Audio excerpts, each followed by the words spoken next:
Assalamualaikum warahmatullahi wabarakatuh. Selamat siang sahabat sehat semua. Kali ini saya sedang bersama Ibu Dr. Haja Nurhandini Eka Dewi selaku Asisten 2 Gubernur Provinsi Nusa Tenggara Barat.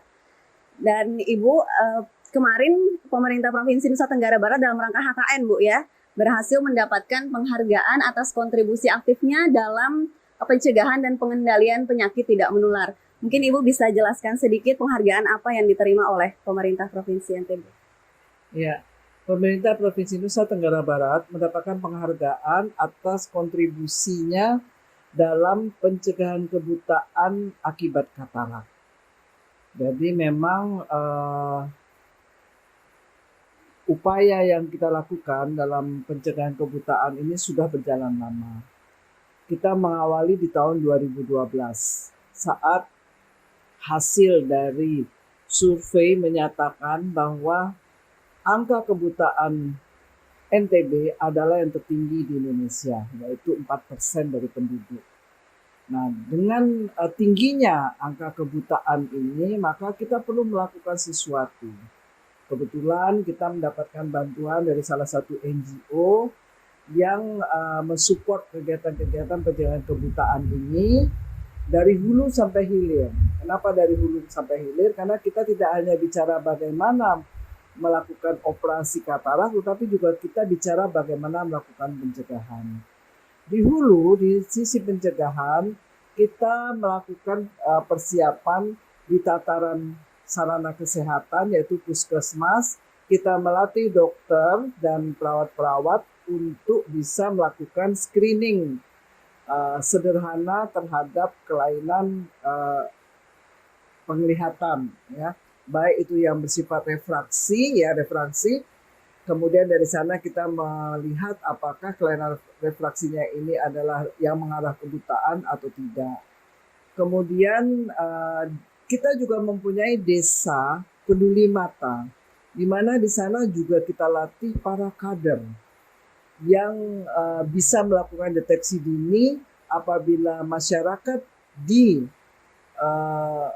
desa tersebut mengalami kelainan penglihatan.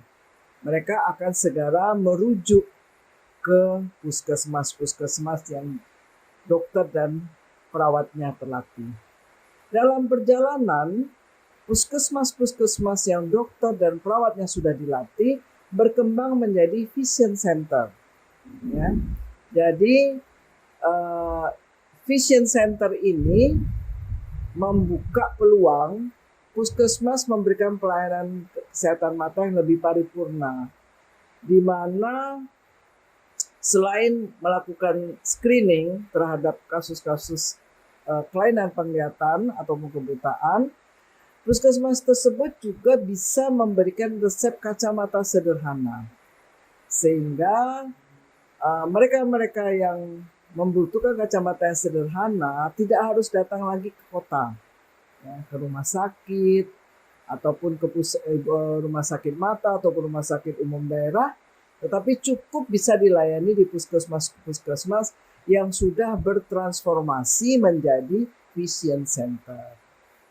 Nah, kemudian poin ketiga, tadi puskesmas sudah, masyarakat melalui kader kesehatan mata sudah, kita masuk ke sekolah.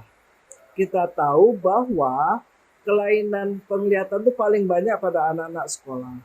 Karena itu kita melatih para guru UKS untuk melakukan screening sederhana, sehingga dalam salah satu kegiatan penapisan atau screening kesehatan anak sekolah, kita juga melihat bagaimana kualitas penglihatan anak-anak tersebut.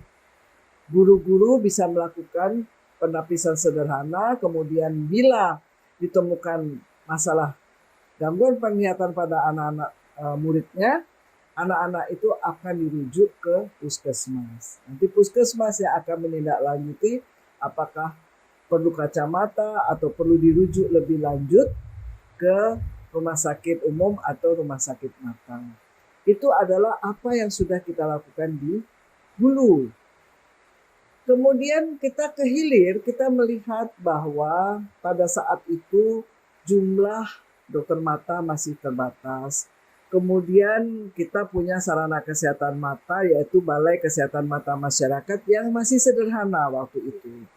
Dengan berkembangnya pelayanan, kemudian kita tahu bahwa kita harus melakukan percepatan dalam penurunan kasus kebutaan di NTB, maka BKMM kita naikkan kelasnya, kita rubah menjadi rumah sakit mata.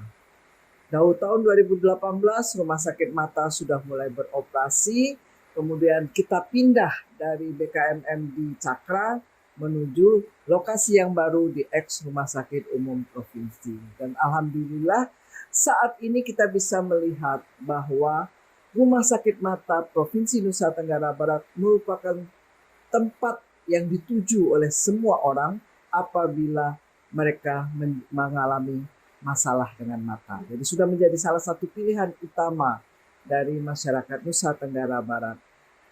Di luar itu, kita juga melakukan operasi-operasi mata, bakti sosial operasi mata secara teratur, berkesinambungan setiap tahun.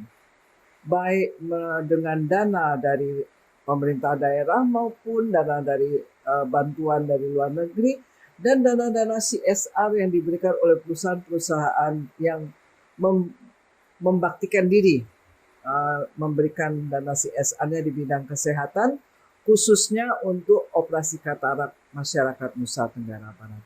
Jadi inilah runtutan kegiatan yang kita kerjakan sejak tahun 2012 sampai tahun 2022 ini. Inilah yang dilihat oleh Kementerian Kesehatan bagaimana secara berkesinambungan pemerintah Provinsi NTB bersama pemerintah kabupaten dan kota tekun melakukan upaya pencegahan, deteksi dini, dan pengobatan terhadap kasus-kasus gangguan penglihatan yang terancam kebutaan. Dan sekarang upaya kita ada hasilnya walaupun belum terlalu bagus. Yang tadinya kita adalah yang tertinggi angka kebutaannya di Indonesia, sekarang kita berada di posisi kedua. Yang tertinggi sekarang adalah Jawa Timur. Ya, ternyata tidak mudah menurunkan angka kebutaan. Ya, dengan demikian banyak upaya yang kita lakukan, angka kebutaan turun walaupun tidak banyak, tetapi ini adalah upaya percepatan yang sudah kita lakukan. Dan kita berharap di tahun-tahun mendatang upaya percepatan kebutaan tetap berjalan, upaya pencegahan gangguan penglihatan terutama bagi anak dan remaja kita lakukan sehingga kita bisa mendapatkan generasi muda yang menjadi calon penerus bangsa yang memiliki penglihatan yang sehat. Baik. Terima kasih Ibu. Berarti program-program pemerintah ini dilakukan dari hulu ke hilir untuk melakukan pencegahan, ya deteksi dini, dan berbagai inovasi lainnya Bu ya untuk mencegah kebutaan ini sendiri. Nah Ibu, untuk kedepannya harapannya Ibu apakah akan melakukan program inovasi lagi, lalu kira-kira untuk masyarakat harapannya dengan setelah menerima penghargaan ini seperti apa? Jadi tetap ya kita masih posisi kedua ya, posisi kedua tuh masih jauh. Kita mengejar angka nasional. Kita sekarang di angka 4%, kita mengejar angka nasional yang di angka 2% angka kebutaannya. Jadi masih ada 2% yang harus kita kejar. Nah, di samping itu kita berharap bahwa masyarakat punya kesadaran ya, punya kesadaran yang lebih tinggi untuk segera memeriksakan diri kalau merasa ada gangguan penglihatan, baik di anak-anak maupun orang dewasa maupun lansia. Sekarang kita punya banyak puskesmas yang sudah dilatih, ya, jadi tidak perlu pergi terlalu jauh untuk screening. Kita punya beberapa puskesmas yang sudah jadi vision center, bisa melayani sampai membuat kacamata. Jadi ini kita memperpendek, mendekatkan akses pelayanan kesehatan mata kepada masyarakat, sehingga kita harapkan kasus-kasus ini tidak jatuh lagi dalam kebutaan. Mungkin kita ketemukan kasus tetapi segera kita terapi sehingga tidak jatuh dalam kebutaan. Berarti untuk masyarakat NTB semuanya apabila merasa ada gangguan penglihatan bisa langsung ke fasilitas pelayanan kesehatan terdekat ya Bu ya, seperti puskesmas juga sudah bisa Bu ya. Baik, terima kasih banyak Ibu atas waktunya. Dan itu dia tadi sahabat sehat wawancara kami dengan Ibu Dr. Haja Nurhandini Eka Dewi. Terima kasih. Wassalamualaikum warahmatullahi wabarakatuh. Waalaikumsalam.